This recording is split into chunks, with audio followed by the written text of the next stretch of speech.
Hello all, and welcome to this week's beer review, which I am going to call the frustrating beer review, because for some reason my mic and software is acting up. It's really getting to the point where I want to go and actually invest in a real camera and real editing software.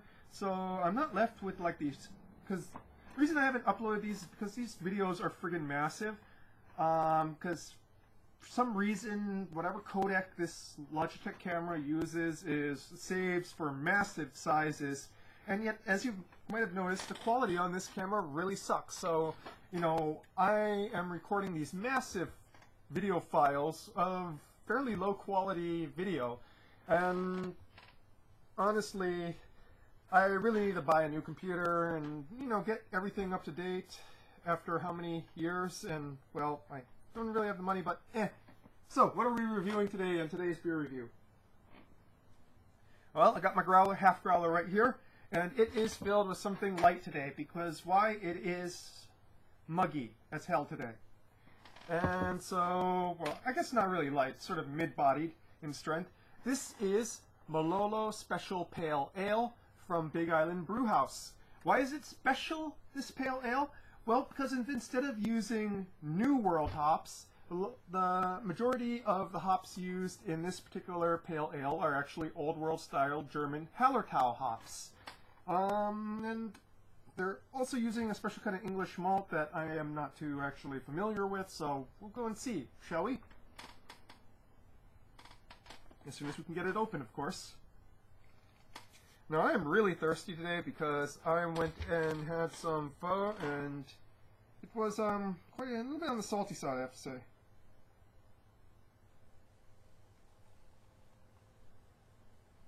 Give it a nice vigorous pour here. Oh, yes. That's what I like to see.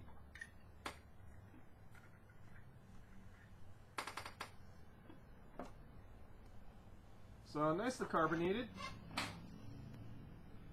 For growler fill, obviously.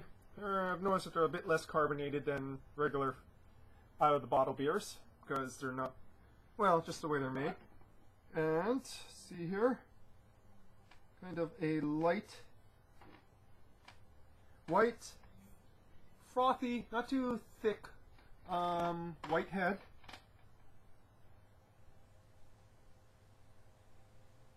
That is very floral.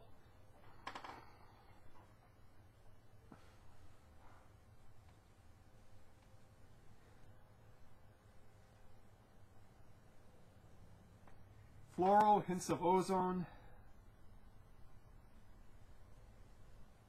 dank, and some juicy citrus under that florality.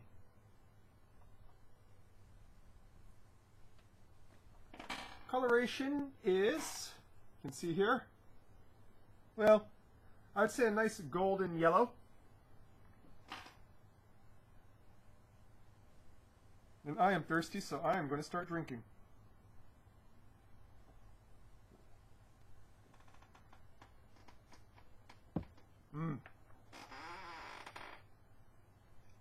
It's been a while since I've had a nice pale ale.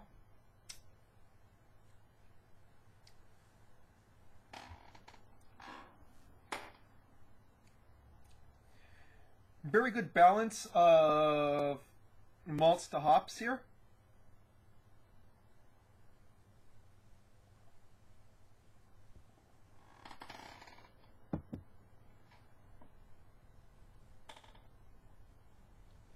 Soft, slightly biting carbonation in the front.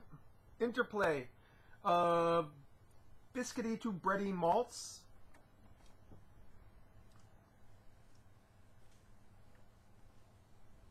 And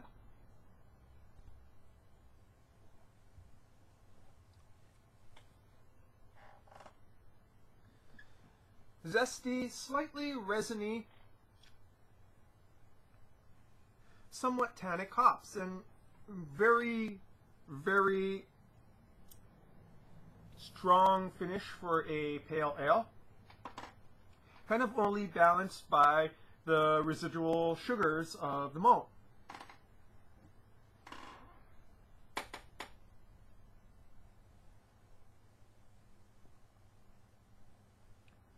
Not too heavy, Not too light, but just right.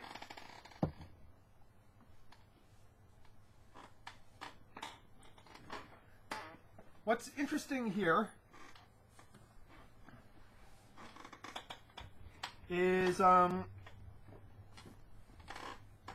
nose smells really floral.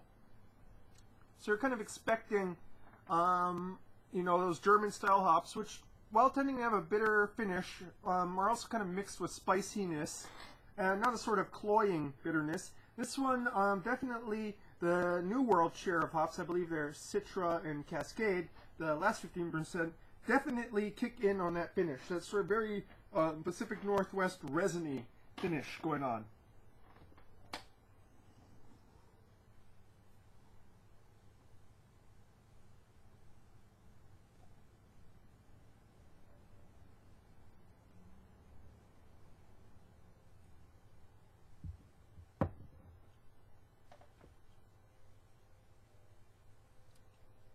It's really interesting because it's almost alternating in between that kind of on the sweet side malting, because it's kind of got a little bit of sweet and kind of got a little bit. It's really edging on the edge of a little bit too sweet for a pale ale, and a little bit too bitter for a pale ale, and it's kind of, you know, widening it just a little bit and creating a really interesting balance where, you know, at one point you're kind of like feeling sweet, you know, and a bit of excess sweetness on your tongue from the malts, then some sort of excess resininess is kind of interplaying there, alternating as it were.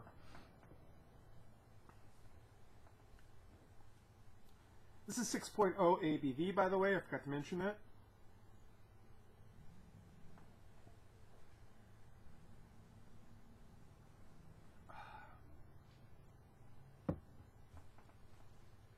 And I'm kind of hammering this because, well, like I said, I'm a little bit thirsty after that thing I had earlier. So, what can we say about this? It's good. No, that's kind of an understatement. It's interesting. This is not knock your socks off sort of beer, but then if pale ale is knocking your socks off, well then, you know, better be some, well, tell me what it is, because, you know, pale ale is supposed to be kind of a comforting style, I think. It's one of those ones where it's not very narrow, it can be kind of wide, but it's still fairly restricted, but at the same time, you know, it's supposed to be, how should I put it, very quintessential. It's a quintessential style. It's basically the style that all homebrewers sort of start off with. Why? Because it leaves enough room for mistakes, but it's also, you know, you can't really go crazy with it.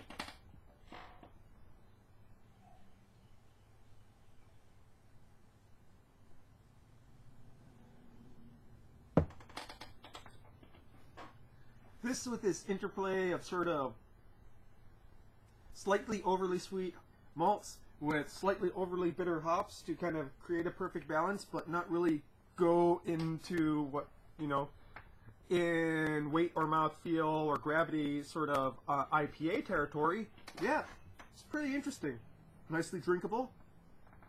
And another interesting quality beer from one of my favorite local brewers, of course, Big Island Brewhaus. Go and try this while it's on tap. It's pretty, I'm not going to say it didn't blow me out, but it's damn good beer. You know? That's a beer review for tonight, folks. Cheers.